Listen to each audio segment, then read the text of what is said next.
ওয়া লাইব ওয়া ইন্নাদ-দারাল আখিরাতা লাহিয়াল হায়াওয়ান। আল্লাহ বলেন দুনিয়া হলো খেলনার বস্তু। সুবহানাল্লাহ বলেন।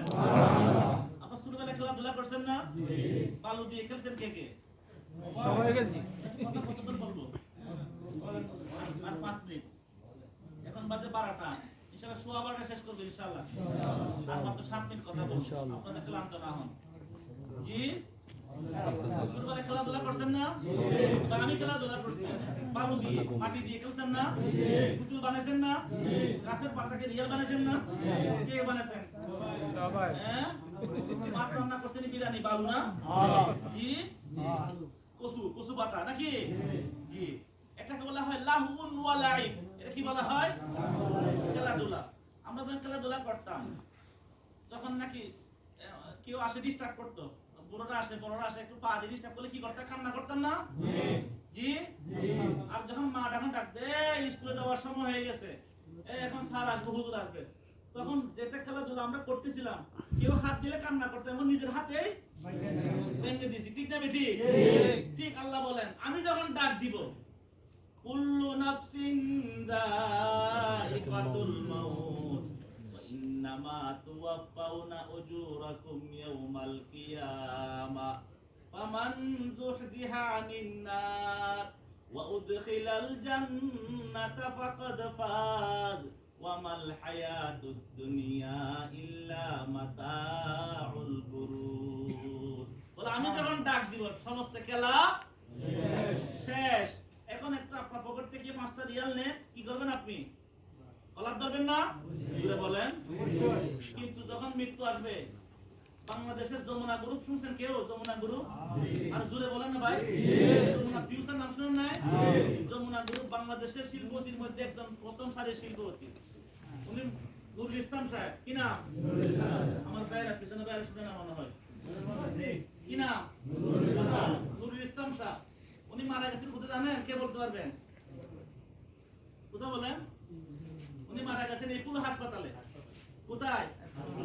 এপুলো, বসুন্ধরা এপুলো হাসপাতালে মারা গেছেন। ওনার করোনা হয়েছিল। ওনার যে করোনা ওনার বেশি পরিচিত দেওয়া ঠিক হবে না।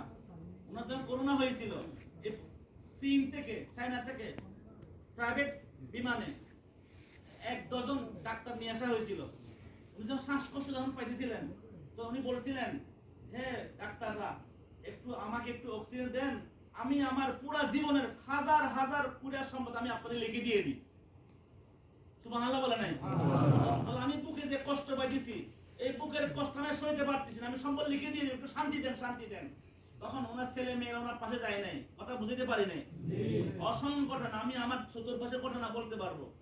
আমি আপনাকে একদম পাইলটের কথা বলছিলাম, কদিন আগে বলছি, বাংলাদেশ বিমানের সবচেয়ে বড় পাইলট বাবলা ভাই, 787 সবচেয়ে বড় বুইং যেটা ছিল বিমান, উনি মারা গেছেন। ওনার মারা যাওয়ার 3 দিন পর বউ মারা গেছেন। ওনার ছেলে মেয়েরা কেউ যায় না, মা বাবা লাশ দেখতে কেউ যায় না। আঞ্জুমান মুহিদুল ইসলাম থেকে ফোন করছে, আপনার আব্বা মারা গেছেন, লাশটা নিয়ে যান। ছেলে আসে নাই, মেয়ে আসে নাই, ও লাশ আপনার দাফন করাই দেন। নাউজুবিল্লাহ বলেন। আপনি কার জন্য এত মায়া বলেন? সম্পদ কার জন্য কামাইতেছেন বলেন? ছেলে মেয়ের জন্য। নিজের শরীরকে শরীর মনে করতে কার জন্য বলেন? দুনিয়াতে আপন কেউ আছে? জোরে বলেন ভাই। আপন কে? বলেন না। আরো জোরে বলেন। আল্লাহ।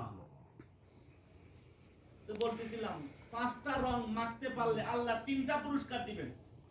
কয়টা পুরস্কার? শুনতেছেন? শুনবেন?